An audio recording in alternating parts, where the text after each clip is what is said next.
Bienvenida familia nocturna a esta oscura fogata de historias. Jonathan ya no celebra ni el Halloween ni el Día de Muertos. No es una persona que tenga unas creencias en contraste y por eso dejó de hacerlo. No. Jonathan tuvo una vivencia tan traumática que lo ha llevado a reservarse en su casa esos días y de preferencia no pisar la calle, no ver a nadie y no hablar de este tema. Después de varios años de haber tenido esa vivencia tan traumática, escuchó una de nuestras historias, se atrevió a escribirla y ahora tú la vas a escuchar. Resulta que Jonathan formaba parte hace unos años de un grupo como de jóvenes que estaban dentro de temas un poquito de política, un poquito de realización de eventos. Te explico. En la ciudad en la que él vive, cada año, cerca del Día de Muertos, dan un tour en el cementerio local en el que comienzan actores, actrices y un staff a llevar a todas las personas que quieren ir viviendo como esta experiencia por un tour por el cementerio y en el que los actores y las actrices representan pequeñas escenas, algunas cómicas, otras dramáticas y otras aterradoras, contándote la historia de personajes célebres que están ahí. Jonathan cuenta que desde que él llegó había un par de reglas que eran un poquito raras. La regla número 1 es que los miembros del staff nunca debían de estar solos, siempre tenían que estar mínimo 2 juntos.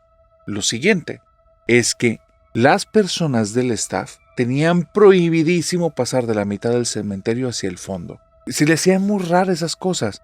La primera era porque uno de los años vino tantas personas y sabían que iba a llegar tanta gente que tenían posibilidad como de extenderse en el cementerio, utilizar más spots, más espacios y hacer algo todavía más bonito y más dramático, más interesante para la gente, pero tenían prohibido utilizar de la mitad hacia el fondo. Y no tenía que ver con un tema de logística, no tenía que ver con un tema como de que se dificultara. Era muy raro porque no querían utilizar la otra mitad. El otro punto es que el último año en el que él participó, no entendía por qué estaban tan fieros y tan firmes con el hecho de que siempre estuvieran 2. Faltaron un montón de personas del staff. Situaciones que habían pasado en la ciudad, personas que antes era un grupo muy grande, y bueno, ellos, los que eran parte de ese grupo, crecieron, cambiaron sus actividades, unos podían, unos no podían, otros estaban fuera de la ciudad. Y bueno, ese año había muy pocas personas, pero les prohibían estar solos. Eso hacía que hubiera grupos hasta de 3, y había tan poquita gente que sabía que se necesitaba más manos para poder manejar a las personas. Te cuento qué era lo que hacían. En el lugar ponían ciertas luces, ciertos como luminarias. En las partes de las tumbas, atrás entre las sombras, los miembros del staff se movían en grupos de 2 y estaban observando nada más a las personas. Si alguien tenía un ataque de pánico, si alguien se ponía muy mal, si alguien se quería ir, ellos eran los que se acercaban y vestidos como calaveras lo acompañaban hasta la salida del cementerio y ya.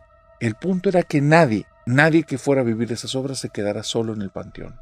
Que nadie que estuviera ahí cambiara tanto por su estado de ánimo, afectara la experiencia de los demás.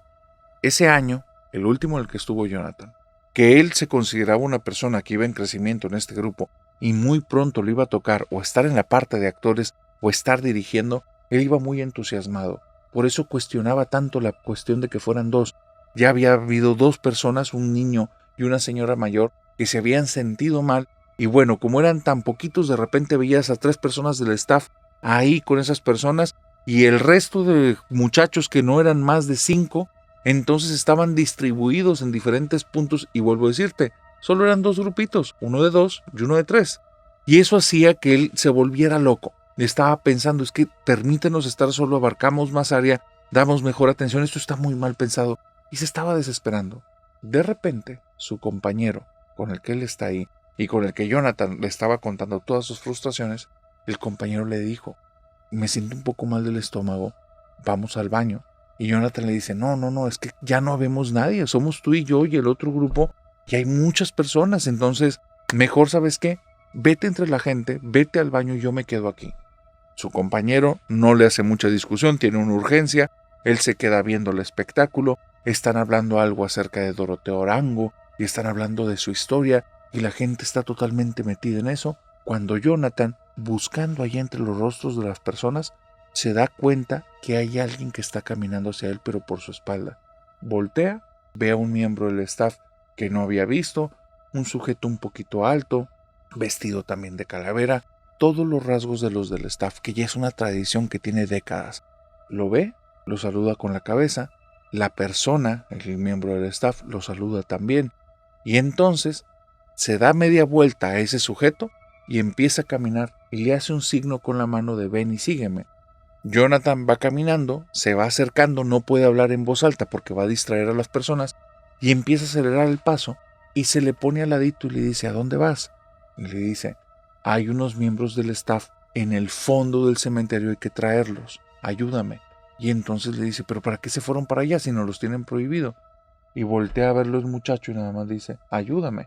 Y sigue caminando y Jonathan va detrás de él cuando, no sé, a unos 20, 50 pasos, se da cuenta que no trae ninguna luminaria, no trae ninguna linterna. Y ya van 2 veces que se topa con pequeños pedruscos, con cositas que no están como bien limpias, estructuradas en el cementerio. Y tiene miedo que vayan a caer en una tumba abierta, que se vayan a pegar con una lápida en mal estado, o que les vaya a pasar algo. Así es que le dice al compañero, oye, déjame ir con los compañeros por una lámpara y me regreso acá contigo para que vayamos por los muchachos, pero no los veo. Y el muchacho empieza a acelerar el paso y le dice, están al fondo, ayúdame. Y empieza a caminar más rápido.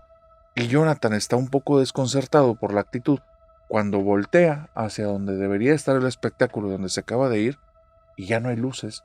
Y está desconcertado y voltea y el otro muchacho le vuelve a decir, ayúdame, están al fondo.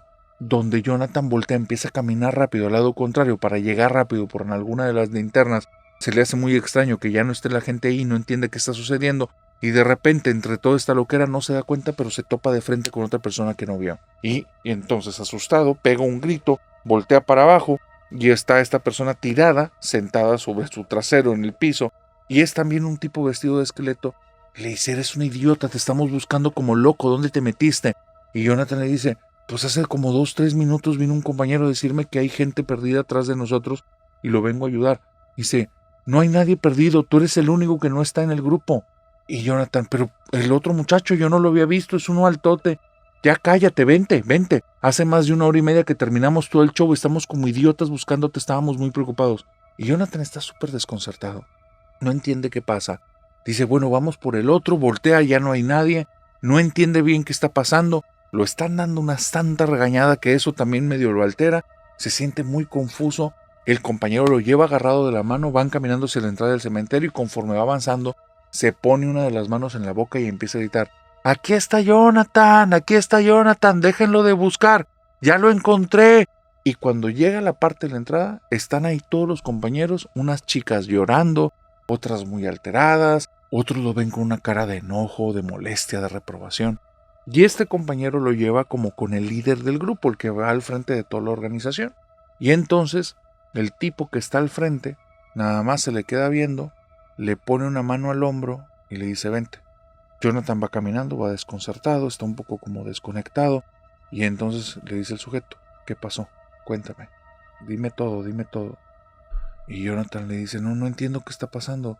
Estábamos ahí en el show, mi compañero con el que teníamos el equipo necesitaba ir al baño, éramos muy pocos, me quedé ahí, estaba observando a la gente y de repente noté que alguien venía caminando hacia mí y volteo y me dice que lo acompañe, que hay compañeros perdidos en el fondo del cementerio. Cuando le dice eso, el tipo, el que está al frente del grupo, mueve la cabeza de arriba abajo y entonces nada más le dice, ¿cómo era? Dice, como nosotros, pintado de esqueleto. Sí, pero ¿cómo era físicamente? No sé, no me acuerdo. Era alto, pero el rostro no me acuerdo facciones. ¿Le viste las manos? Sí, me hizo así. ¿Cómo eran las manos? Solo me acuerdo que tenía dedos muy largos. No te preocupes, pero yo te recomendaría que los siguientes días tengas cuidado. Ponte cerca de personas que conozcas. Y le dice Jonathan, no entiendo por qué. Dice, espérate que pasen un par de días, búscame y te cuento. Los siguientes 2 días para Jonathan es algo muy extraño, su cabeza no está funcionando normal, tiene lapsus, tiene momentos donde está y no está, duerme cantidades de tiempo enorme, en otros momentitos son como que duerme y se despierta, tiene mucho sueño, dolores de cabeza, los pensamientos no los logra acomodar. Estando en su casa, de repente está en la sala y después está en su habitación y después está en otra parte, pero no se acuerda cómo llegó ahí y no entiende qué está pasando, se está volviendo loco. Vive con sus padres. Sus padres tenían ciertas indicaciones por parte de este sujeto, el que era el líder del grupo, y continuamente lo están observando. No lo dejan salir y ya van 2 ocasiones que Jonathan sale de este trance cuando está discutiendo con sus papás y está pero enojadísimo. Te voy a contar lo que sucedió después de estos días, cuando él ya entró en calma, que es cuando él ya tiene como la recapitulación y empezó a preguntarle a la gente que qué demonios estaba pasando. Hay varias historias. Los papás, te estabas poniendo como loco, hijo. Nos estabas exigiendo que te lleváramos al cementerio, que olvidaste algo. Pero tu mirada era rara. No eras tú. Intentábamos platicar contigo, intentábamos llevar esto a una discusión, y tú no entrabas en razón. Perdías los estribos. Te empezabas a decir, bueno, déjenme solo, necesito irme yo. Me están esperando. Y luchabas. Con tu papá te hiciste casi a golpes, te tuvimos que abrazar, te tuvimos que tirar al piso, estábamos encima de ti, hasta que entrabas de repente en razón y preguntabas qué estoy haciendo aquí. Eso estuvo muy fuerte para nosotros. Por otro lado tenemos al chico que estaba al frente de todo este grupo. Jonathan, no regreses al cementerio. Te voy a contar por qué tenemos esas reglas. Ya sabes que este espectáculo tiene décadas. No sabemos exactamente cuándo empezó. No tenemos ese dato. Pero en uno de los primeros shows, un miembro del staff desapareció. Un sujeto alto, de brazos largos, bastante como fornido, que tenía los dedos muy largos. Nunca lo encontraron. El último dato que se sabe de él es que iba caminando rumbo al fondo del cementerio diciendo que iba a buscar a más compañeros del equipo que estaban perdidos. Nunca lo encontraron ni él, ni a sus restos, ni nada. Pero cada cierto tiempo ha habido personas que nos cuentan que se lo toparon. Gracias a que tenemos la regla en la que nunca estén solos, pareciera que no se ha vuelto a producir ese accidente, pero hay una situación que debes de saber. Desde siempre tenemos mucho miedo, porque en la parte trasera de ese cementerio se cuenta que muchos años atrás habían sacrificios rituales. Lo que creemos es que ahí lo utilizaron para uno y ahora su alma está buscando a alguien que lo reemplace.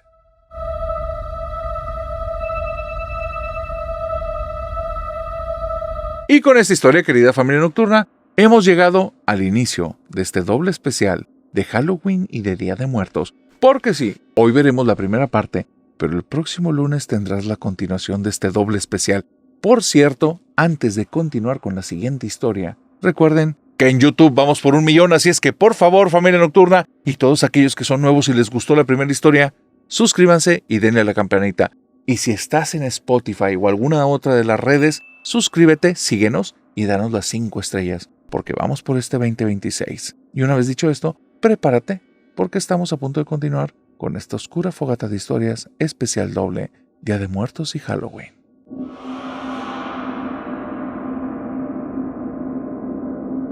Hay quienes creen y dicen que en estas celebridades de Halloween, que antes se menciona por alguna de las ramificaciones históricas que viene del Samhain de allá de los celtas, bueno, hay quienes creen y dicen que en estas épocas hay muchos espíritus en el ambiente, ocurren cosas alrededor y por eso se eligieron estas fechas. ¿Por qué ocurren esas cosas? No sé, vete a saber. Pero hay una persona, hay una chica de la familia nocturna que le encanta el tema del terror, que nos escucha mientras está haciendo el aseo de la casa y mientras está pasando como que el día en sus actividades dentro de su hogar, porque ella tiene trabajo en casa y aparte es ama de casa, es mamá soltera, entonces te puedes imaginar, en pocas ocasiones, como nos ha pasado a mí y al equipo de las pesadillas, en pocas ocasiones ve la luz del día, pero Halloween, dice que Halloween es su fecha. Le gustan tanto las historias de terror que todo el año para ella es Halloween, pero solo en Halloween va a tener oportunidad de arreglar todo el exterior de su casa sin parecer una loca. Entonces espera estas fechas, comienza a ver a los vecinos, empieza a ver qué cosas están como que de productos para poner en decoraciones y eso, y para ella es muy importante. Todos los años busca esmerarse más que el anterior. Menciona ella que esta tradición inició años atrás, justo a raíz del divorcio que tuvo con su pareja. Estaba tan triste que empezó a escuchar historias de terror. De alguna manera extraña que ella ni siquiera se logra explicar, le empezaron a alegrar, le ayudaron a distraerse. Y después de eso, cuando llegó Halloween, por primera vez en su vida dedicó tiempo a hacer una decoración, un arreglo en casa. Le gustó tanto que el siguiente año estuvo esperando desde meses atrás y a partir de ahí comenzó a hacerse una tradición en la cual siempre busca ganar, entre comillas, porque no compite con nadie, pero quiere ser la casa más llamativa de todas. Pero ahí te va, pareciera que es tanto el entusiasmo que ella tiene y tanto gusto a estas decoraciones y a estas celebridades que todo había estado en una cuestión de eso, de imagen. No son sus creencias. No es que ella cree que está haciendo algún tipo de rito hacia el diablo o que está atrayendo espíritus. Sin embargo, independientemente de lo que ella cree, parece que hay cosas ahí y que en estas épocas están esperando la oportunidad. Porque justo el año pasado tuvo que detener todos los arreglos de Halloween, todos los arreglos de estos días, por una pequeña situación, algo ligeramente extraño. Como todos los años, muy cerca de la celebración, va a las casas de los vecinos y empieza con su niño, van caminando por ahí y van viendo todas las decoraciones que tienen, todos esos que se van adelantando, para ella le dan ideas. Aparte ya tenía ciertas búsquedas en internet, ya había ubicado en tiendas locales qué cosas podía comprar, poner y hacer. Y mientras estaba viendo una de las casas, va llegando ya al punto en el que va de regreso de su casa, y cuando a su casa la ve a unos 20 metros, se detiene y es parte de su tradición. Ve como el encuadre, cómo van a tener la experiencia las personas que vengan caminando pidiendo dulce o travesura o pidiendo el queremos Halloween, cómo van a ver la casa. Y comienza a imaginarse cosas. Si de este lado pongo el hombre de calabaza grande, si aquí pongo unos fantasmas, ¡uy! Un gato gigantesco abajo que haga como un maullido y que tenga los ojos rojos o verdes, se vería increíble. Las paredes, puedo ponerle ciertas pegatinas que parezcan que sean manos y rostros. Una casa del terror. Y ella está viendo fascinada dónde puede poner cada cosa que sea diferente a sus vecinos, diferente al año anterior y que sea algo como que más elaborado. Mientras está viendo todo eso, se queda viendo la puerta de su casa y entonces su niño le dice: «Mamá, el señor». Y ella voltea con el niño y le dice: «¿Cuál señor?». Y otra vez el niño le vuelve a señalar y en la puerta, que es una puerta de un color madera, de repente nota que hay una sombra que contrasta.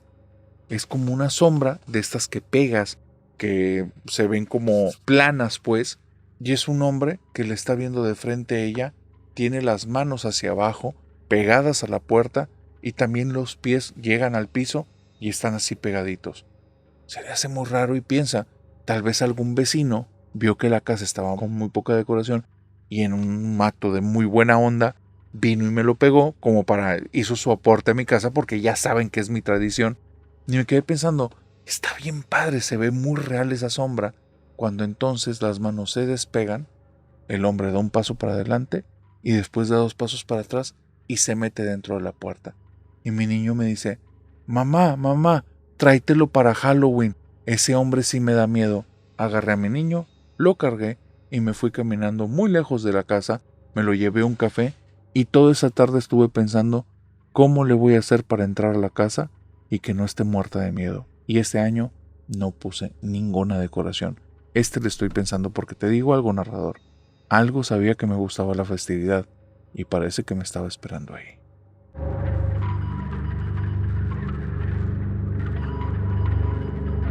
Joanna no tiene ningún tipo de tradición para las fechas como Halloween y Día de Muertos. Su familia nunca lo ha celebrado, pero hace 3 años ocurrió una situación espantosa que le tocó vivirlo en casa de su abuela, justo entre estas 2 fechas.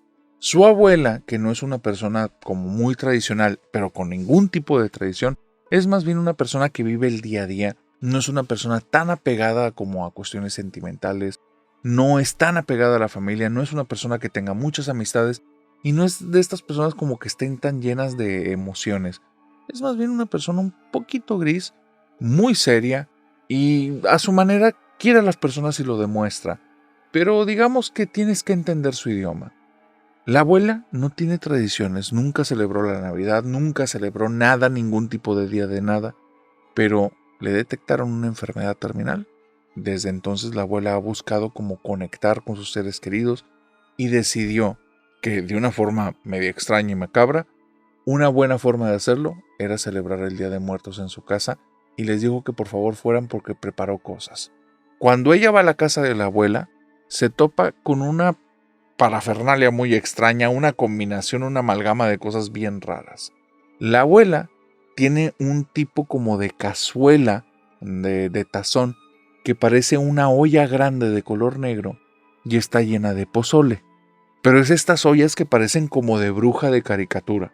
Por otro lado, gran parte de la casa tiene entre calabazas y calaveras, pero en otro lado tiene cráneos de azúcar puestos en diferentes partes. Y les puso los nombres de cada uno de sus familiares abajo, lo que a la familia no le cayó tan en gracias. Vuelvo a decir, no son de ese tipo de tradición y cuando vieron sus calaveras ahí, se les hizo muy raro.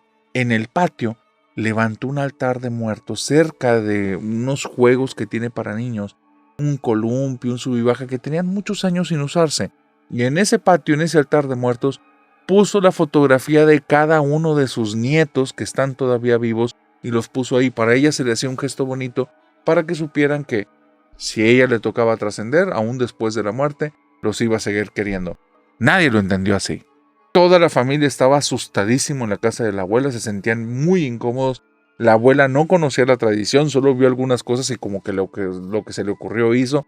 Y la familia sentía que la abuela les estaba deseando la muerte a todos. Nadie se atrevió a probar el pozole. La abuela era la única que comía una y otra vez. Veías que algunos se servían y nada más daban el primer sorbo y dejaban. Pensaban, ¿y si la abuela se volvió loca y le echó algo a la comida? Y por eso nos está haciendo. Y dice que fue el momento más como extraño familiar, porque todos estaban incómodos, con miedo, raros, pero al mismo tiempo entendían el gesto. La abuela estaba muy contenta, lo que era también bien anormal, y fue la cosa más rara que ha vivido. Cuando ya se van a dormir, porque la abuela, en la casa que tiene o en la que hizo esta reunión, no estaba cerca de ninguna de las casas del resto de familiares, así es que los invita a que se queden, y es una casa bastante grande. Ella, cuando se queda a dormir en la casa de la abuela, está en el cuarto con sus papás y están muertos de la risa. Y es que cuando llegué, que vi ahí mi calaverita y con mi nombre, dije, ¿qué es esto? ¿Qué pasó? Y yo le quería reclamar a mi mamá, pero ella la veía con unos ojos de ilusión y me señalaba y me decía, ¿te gustó? Y yo dije, no, hombre, esta señora ya la estamos perdiendo.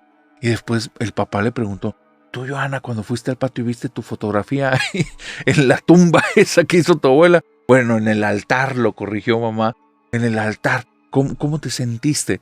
Y entonces empieza a reír y dice, papá, me empezó a dar mucho miedo. Dice, a ver, ¿para mi abuela ya me morí o qué? Y entonces todos mis primos que llegaban se quedaban viendo ahí y los más chiquitos se pusieron a llorar. No, la abuela hizo una casa del terror sin quererlo. Dice, sí, pues al final de la noche la abuela estaba pidiéndoles disculpas a todos y les estaba diciendo que no fue su intención.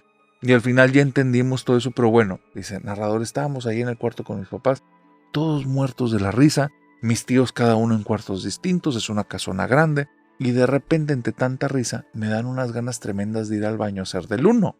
Así es que estoy con unas ganas que ya no me aguanto, y les digo a mis papás, por favor acompáñenme al baño. Y en eso mi papá me dice, ay, por favor, ahora vas a salir que te dio miedo la casa de la abuela. Nada más, la abuela no le sabe estas cosas y se le ocurrió hacer algo y le salió bien mal. Ya vete al baño, hombre, ya estás grande. Y pues me salgo del cuarto, voy caminando, narrador. Y cuando voy caminando, veo al fondo del pasillo como alguien que está ahí parado, pero no lo reconozco. Por la forma, yo creo, se me ocurre decir, tío. Y donde digo tío, se voltea esa cosa y viene caminando, pero retumba el pasillo y suena pum, pum, pum, pum. Cuando veo eso, narrador, perdí conciencia, no sé qué pasó, yo nada más vi que alguien enorme se acercó. Cuando recupero la conciencia estoy en la cama de mis papás y mis tíos están alrededor y me están diciendo, hija, ¿estás bien? Ya le hablamos a una ambulancia. Y narrador, yo me sentí así como que muy extraña, muy rara. Llega la ambulancia, dicen que tuve como que presión baja o algo así. Yo no tengo ni oportunidad de explicarles lo que vi.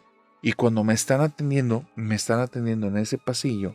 Y ese pasillo tiene una ventana chiquita que da hacia donde estaba el altar que hizo mi abuela en el patio y donde estaban los juegos de niños.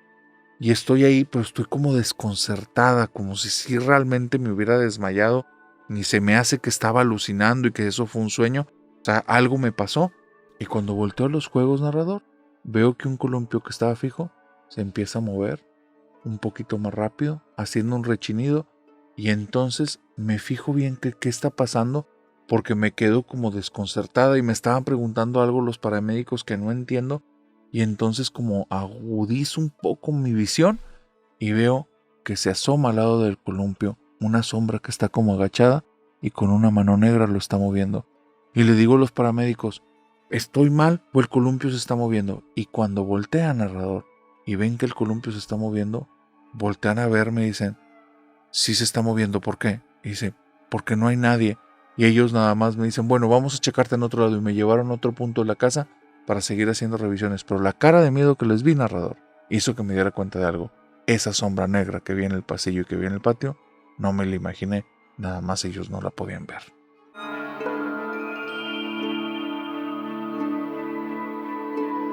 Nando me dice que él sí cree que existe la muerte, pero no la muerte como ese estadio de vida, sino como un ente, porque él está seguro que la muerte visitó al edificio de departamentos en el que él vive hace como 2 años.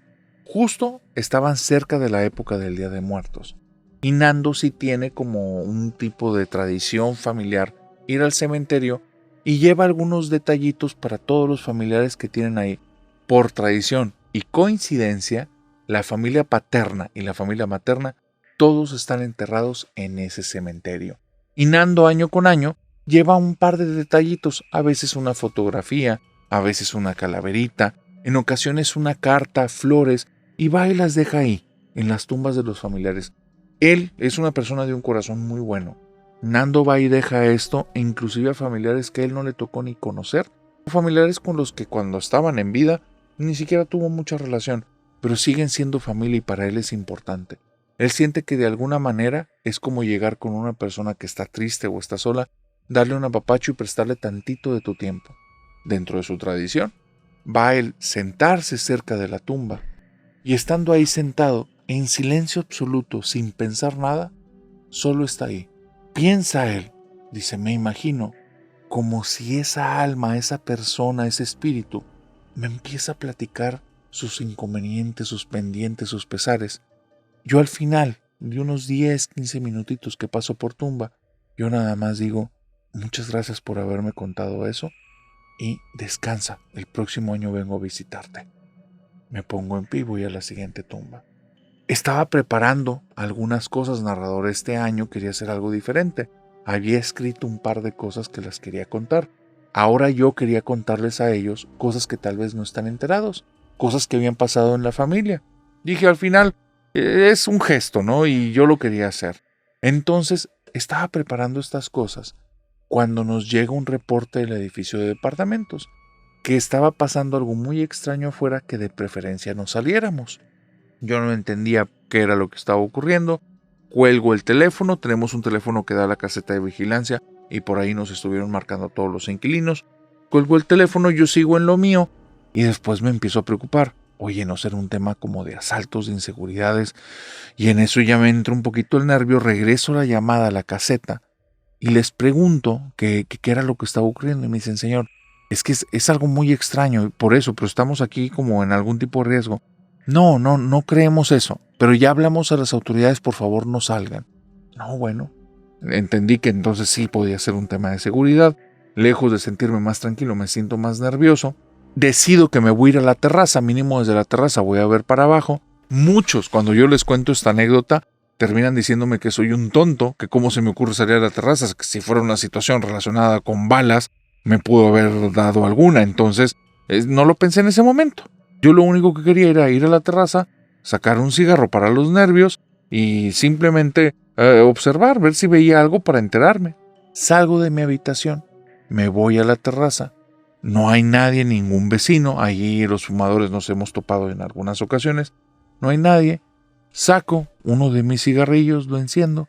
Estoy viendo para abajo y veo que justo enfrente del edificio de departamentos están unos árboles.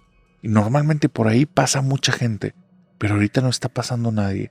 y se siente una soledad media extraña, narrador.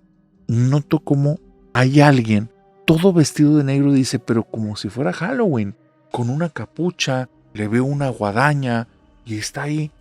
Y dije, es eso, o sea, hay una persona extraña ahí y por eso le están hablando a las autoridades. Ya entendí. Me acabé el cigarro, me sentí tranquilo. Regreso y digo, no, pues es una persona con algún tipo de problema mental o es alguna broma, algún inquilino. No es nada que tener cuidado. Me meto, voy bajando las escaleras, voy en el pasillo de mi departamento. Cuando algo me llama la atención al fondo, estamos hablando que por cada piso hay más de 10 departamentos. Yo estoy casi en el extremo derecho. Entonces, en el extremo contrario al fondo de ese pasillo, veo que alguien está caminando pero muy lento para acá. Y entonces, simplemente por saludar, levanto la mano y digo, buenas noches. Y algo pasa muy raro. Tenemos sensores, narrador, que se van encendiendo conforme avanzas. Y él ya pasó de cierto sensor. Tengo ya un par de años viviendo ahí y soy de estas personas que va ubicando las cosas y se las aprende. Se me hace muy raro que no se prenda el sensor. Y me quedo ahí esperando y vuelvo a decir, buenas noches. Y vuelvo a levantar la mano y saludo un poco más efusivo. Y entonces veo que sigue caminando para acá, pero sigue en penumbra. Qué raro. Solo están los sensores prendidos de donde yo estoy. Se apaga el sensor en el que yo estoy porque me quedé inmóvil un rato y entonces me muevo rápido donde prende. Todo el pasillo está vacío. Pero yo me quedé con la sensación de que, oye, ¿quién era esa persona? Así es que comienzo a caminar para allá. Cuando cuento esta anécdota me dicen que soy un idiota, yo sé, pero comienzo a caminar para allá para que se prendan los sensores y ver quién era, porque del otro lado no hay escaleras para abajo, están de mi lado. Entonces voy caminando para allá y cuando llego a la sección de ascensores, están todos con el piso de mero abajo y no se ve que tengan movimiento. Esto es rarísimo. Es un edificio de 13 pisos. Yo estoy en el 12. Entonces están en el 1. No hay manera que haya bajado en esos segundos en los que caminé para allá. Tarda más. Estoy vuelto loco, no entiendo qué es lo que está sucediendo, qué es lo que está pasando. Me voy corriendo a mi departamento, me meto, le marco al guardia. Hay distorsión en el teléfono. Eso jamás me había pasado y no me ha vuelto a pasar. Estoy como todo nervioso. Vuelvo a marcar. Hasta que llega un momento en el que digo, ya, tranquilízate, vete arriba, échate otro, respira, tómate agua fría, date un baño, algo, estás mal. Y entonces todo nervioso, narrador. Me acerco a la puerta y algo dentro de mí me dijo, ni se te ocurra salirte, asómate por la mirilla. Y narrador, donde me asomo, en la pared del fondo, hay un tipo vestido de negro con una guadaña parado ahí. No le veo la cara, no le veo las manos. Eso parece como un disfraz demasiado bien elaborado. Me persino, narrador, caigo de rodillas, empiezo a rezar y comienzo a pedirle a mis familiares de que, oigan, nunca les he pedido nada, pero si están por ahí y me escuchan, por favor hagan algo. De repente nada más escucho que se prende el sensor y cuando escucho que se prende el sensor, que entra un poquito de luz debajo de la puerta, me asomo y veo un vecino que va caminando. Me tranquilizo y le marco al guardia. Hay alguien en el edificio, se metió y se lo describo y me dice, lo estamos viendo aquí enfrente, señor. Estamos muy vigías desde hace rato. Vamos a mandar ahorita a uno de los guardias, ya va a llegar ahorita una policía y vamos a hacer que empiece a revisar el edificio porque si esa persona ya tiene mucho tiempo ahí, pero no hemos visto a nadie entrar. Cuando vienen los guardias, narrador, y empiezan a hacer las revisiones, nadie había entrado, en las cámaras nadie había estado, en la cámara en la que yo vi al fondo, porque hay una cámara que apunta para allá, todo lo que se vio en esa escena a mí me dejó la piel chinita con los cabellos erizados y con unas pesadillas que al día de hoy no me las quito. Nada más se ve donde de mi lado yo estoy levantando la mano así y del otro lado donde yo levanto la mano se distorsiona la imagen. No, narrador. No. Horrible. ¿Te acuerdas en la escena en la que yo salgo y veo desde la mirilla y veo esa cosa ahí? Bueno, en las cámaras, en el momento en el que yo estoy viendo, porque es un cálculo de tiempo en lo que pasó el otro vecino y eso, durante unos segundos, la imagen se distorsiona igual. Y yo dije, no, me lleva la fregada. Se van los guardias, todo bien, no había nadie. Cuando llegaron, el sujeto enfrente de la guadaña ya no estaba. Nadie lo vio partir, simplemente ya no estaba. Lo consideramos una broma. Entre el grupo de vecinos todos estábamos ahí echando madres, molestos. ¿Quién fue? Y sabíamos que nadie iba a decir, fue mi broma. Pero para mí esto no era una broma. A mí me tocó ver lo de las cámaras. Me tocó ver esa cosa. Me tocó ver que estaba fuera de la habitación. Se desapareció de un momento a otro. Para mí no era una broma, había algo más. Al día siguiente en la mañana, 2 personas del edificio las encontraron muertas. Personas mayores, simplemente durmieron y estaban en su cama, pero ya no amanecieron.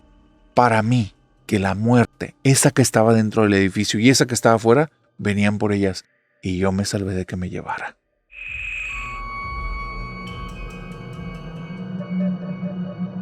Narrador, cuando yo era niño y tenía alrededor de unos 10 años, me quedó muy claro acerca del tema de la brujería. Mi papá tenía un negocio en casa y vivíamos en una casa bastante grande. Pero cerca de cierto momento del año, que si mal no recuerdo fue como a finales de octubre, mi papá había decidido que iba a vender la casa, el negocio, y se iba a cambiar a una casa más grande. En esas épocas, en esos momentos, no sé por qué o no sabía en ese momento, ahora me queda claro, papá ponía unos frascos grandes con limones y agua en diferentes partes de la casa. Yo no entendía por qué. Solo lo veía y creía que era algún tipo como florero excéntrico, que simplemente algún día iban a llegar las flores y las iba a poner ahí. Pero con el paso del tiempo, me di cuenta que cada cierto tiempo, papá tiraba los limones y el agua y volvía a poner limones y agua. No los cortaba, los dejaba enteritos ahí. Los frascos eran transparentes, eran tubulares y desentonaban mucho de la casa. Nunca le pregunté en ese momento a papá. Un día llega una señora, que es una señora como de unos 50 años, llega en un carrazo con un chofer, se baja y no tengo oportunidad de escuchar la plática, pero noto que mi papá está muy molesto y llega un momento en el que la corre.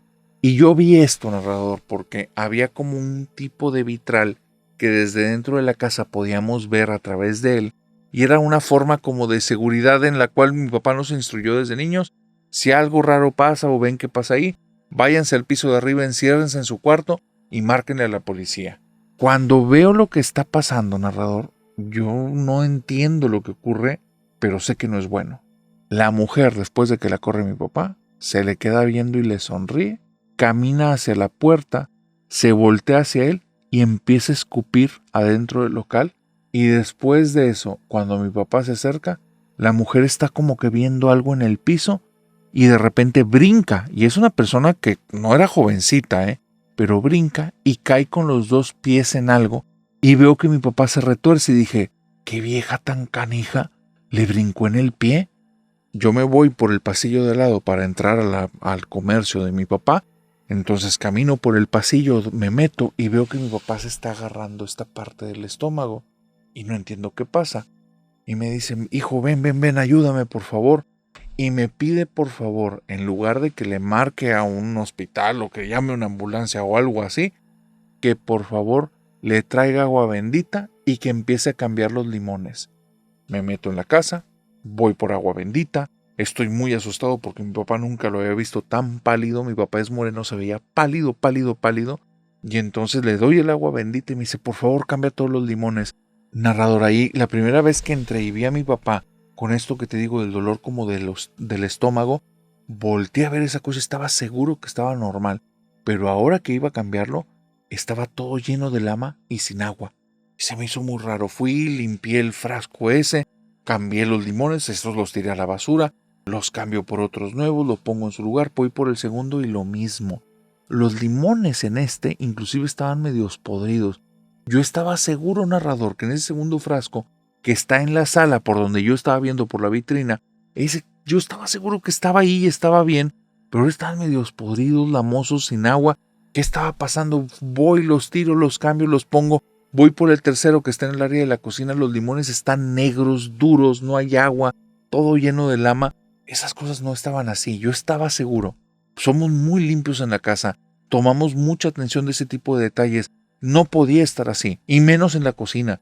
Lo cambio, narrador, voy al cuarto donde está papá y los limones otra vez están igual, lamosos, casi sin agua, y mi papá me dice, por favor, cámbialos, y le digo, papá, pero ya ni limones hay, entonces vámonos afuera de la casa.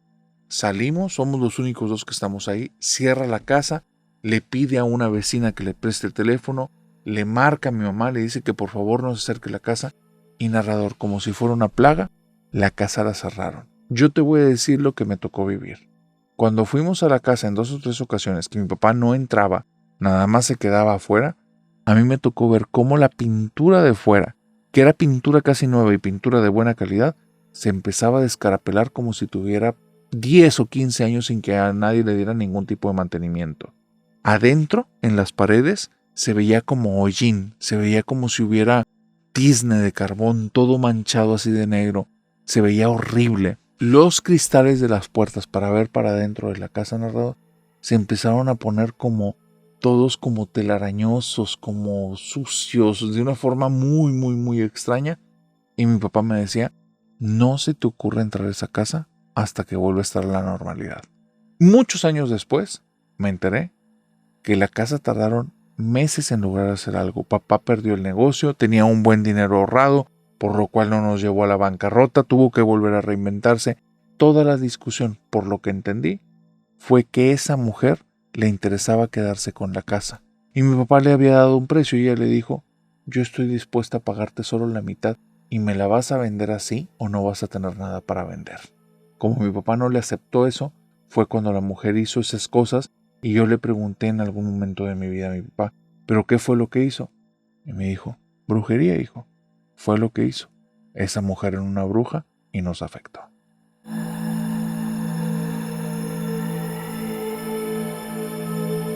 Que nunca te gane la noche en el peregrinar de los muertos. Esa era una frase típica del abuelo. Y nunca se la habíamos entendido. ¿Estás de acuerdo que eso no es una frase que se puede entender? El abuelo decía que él había vivido algo tan traumático, tan fuerte, que esa frase la tenía como grabada y no la repetían a nosotros, sus nietos, pero también se la sabían sus hijos, mi papá, mis tíos, porque lo que él vivió es algo que nadie desearía vivir nunca.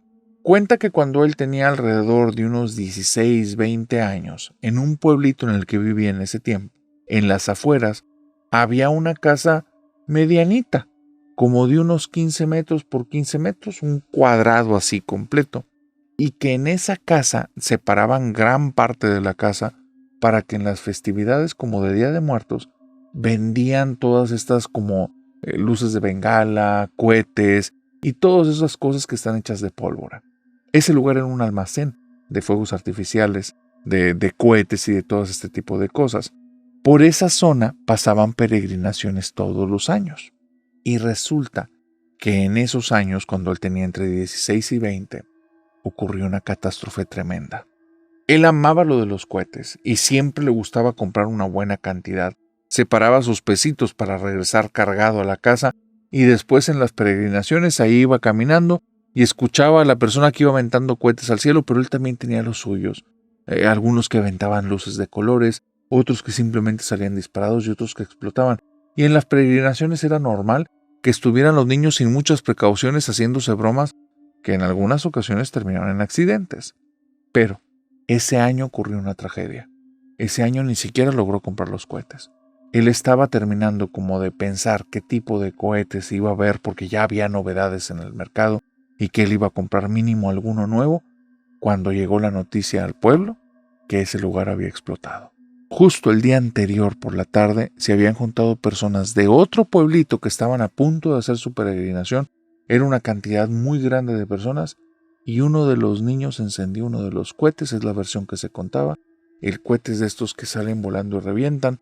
El cohete salió volando dentro del almacén, comenzó a chiflar, explotó y en el momento en el que explotó parece que algo ahí terminó de agarrar fuego porque en 2 segundos después el lugar entero reventó. Todas las personas dentro, todas las personas haciendo fila, todas las personas cercanas, no quedó prácticamente nadie. El lugar no quedó acordonado, las autoridades no había ninguna tan cercana, eran gente de pueblo, así es que digamos que si fuera una escena del crimen estaría muy contaminada, sumamente contaminada, porque las personas iban a ver, querían saber la noticia de cerca y te topabas ahí con algo muy aterrador, muy lamentable. Está de más describirlas, es obvio, restos, partes, carne quemada, el aroma, algo tan fuerte que te impregnaba. Así es que durante una semana él no se atreve a acercarse. Sus papás lo tenían prohibidísimo, ni se te vaya a ocurrir ese lugar.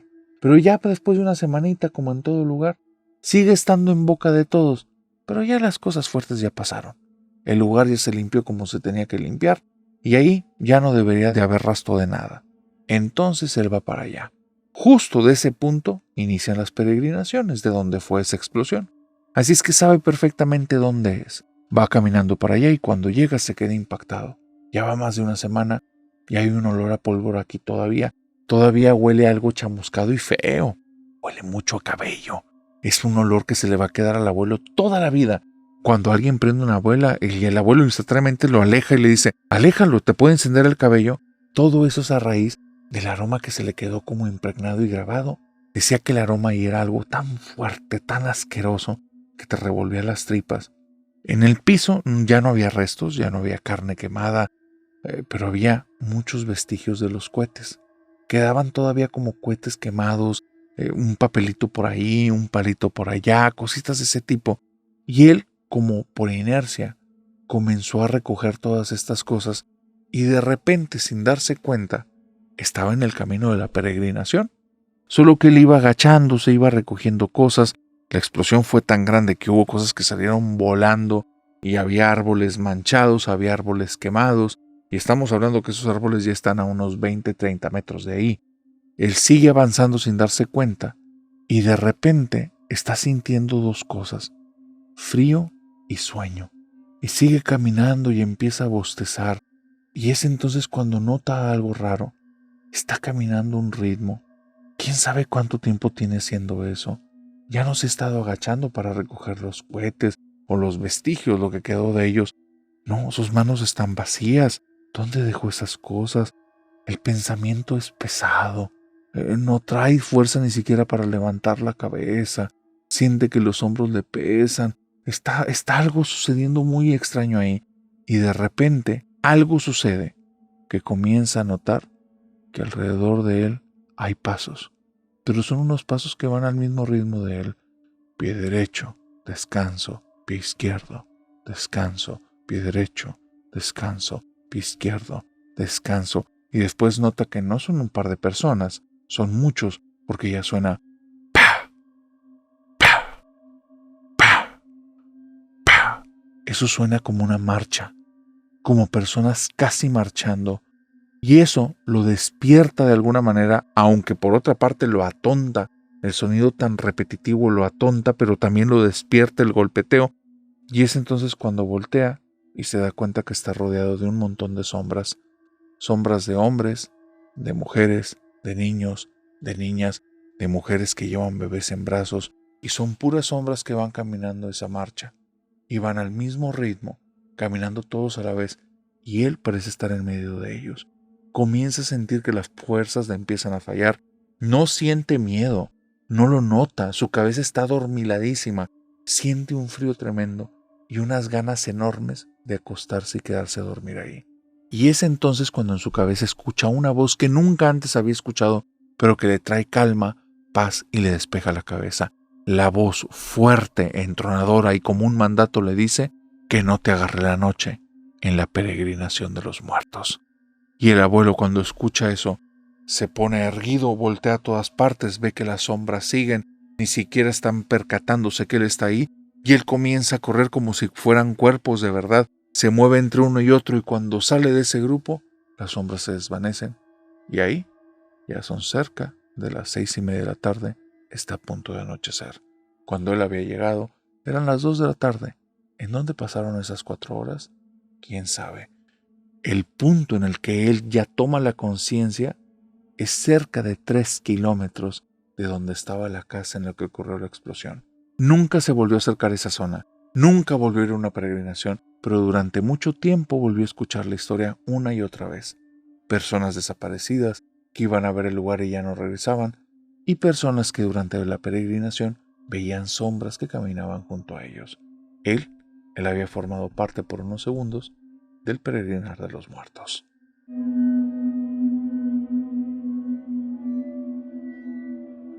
Narrador, me identifico mucho con varias de las historias que cuentas por factores que dices.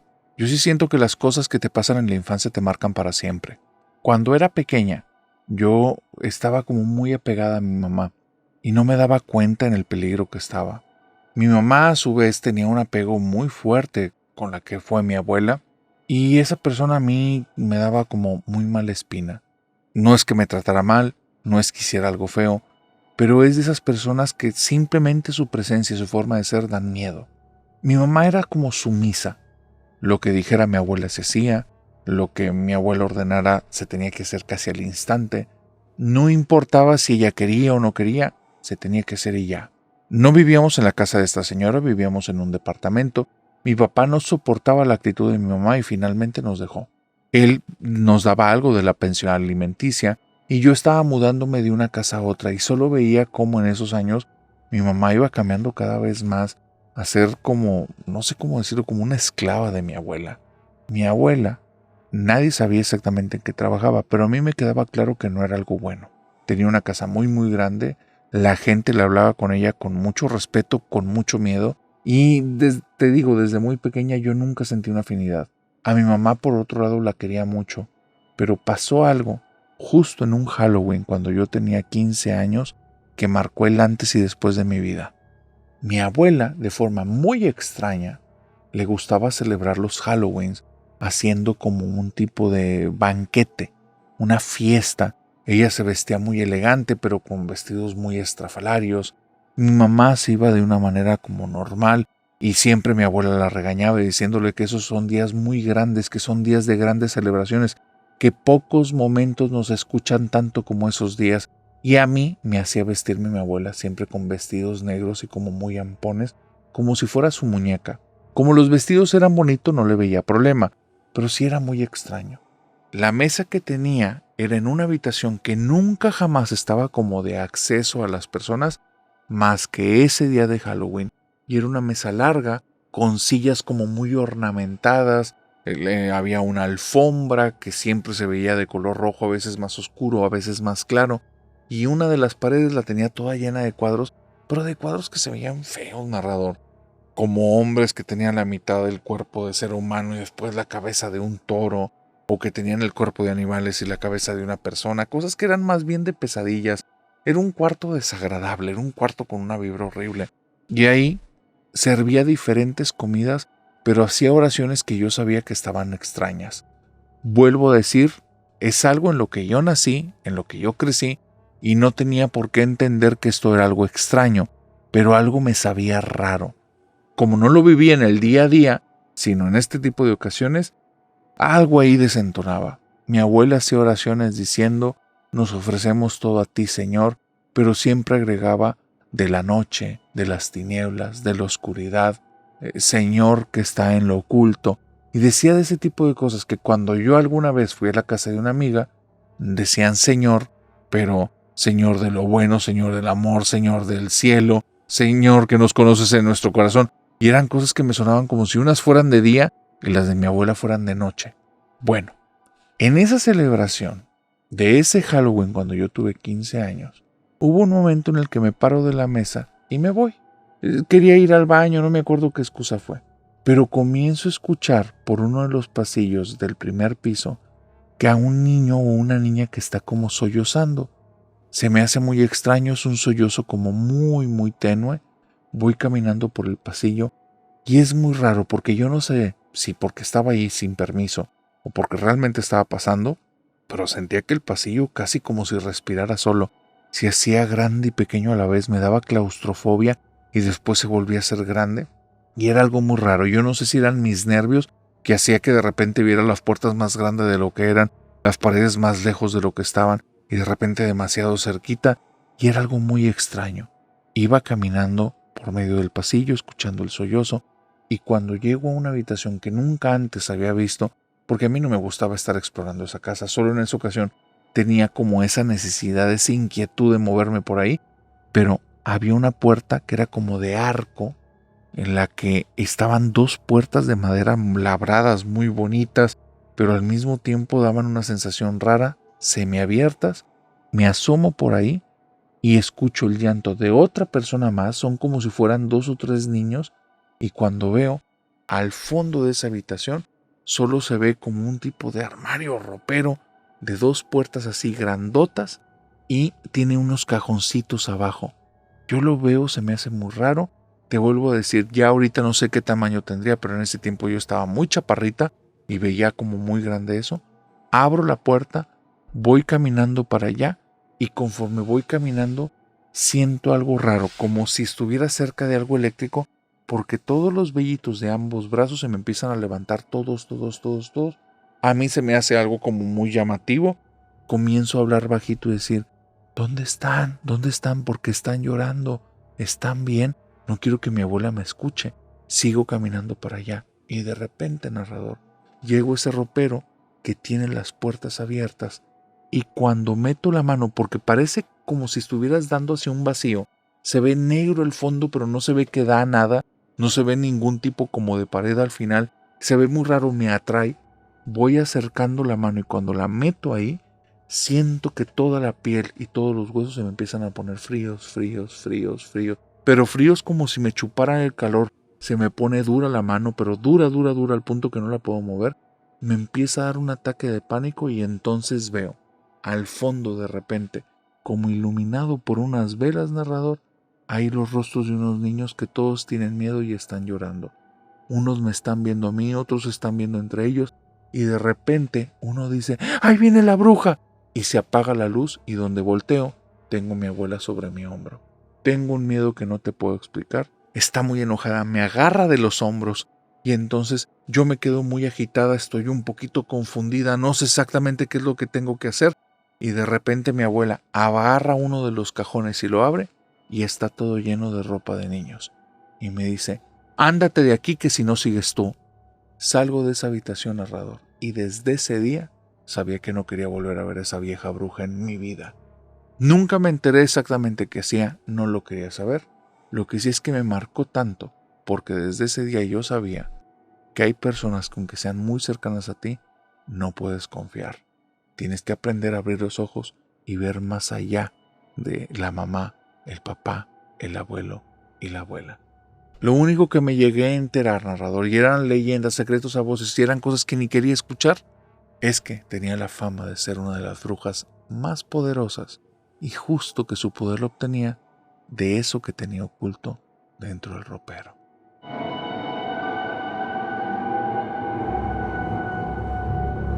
Y con esta historia, querida familia nocturna, hemos llegado al final de la primera mitad de este especial de Halloween y Día de Muertos. Así es que, prepárate, porque el próximo lunes continuamos. Y si te están gustando las historias, por favor ponme en los comentarios cuál fue la que más te gustó y si te gustaron 2, 3 o más historias, compártela para que cada vez seamos más en esta familia nocturna, porque estamos cada vez más cerca del 1,000,000 y de aquí a que nos veamos, familia nocturna, bueno, que crezcamos y nos veamos en el Sábado de Sombras, les deseo que tengan dulces pesadillas, no sin antes decirles algo que suena a amenaza, pero no lo es más bien una promesa. Ciudad de México, nos vemos en una semana. Bye bye.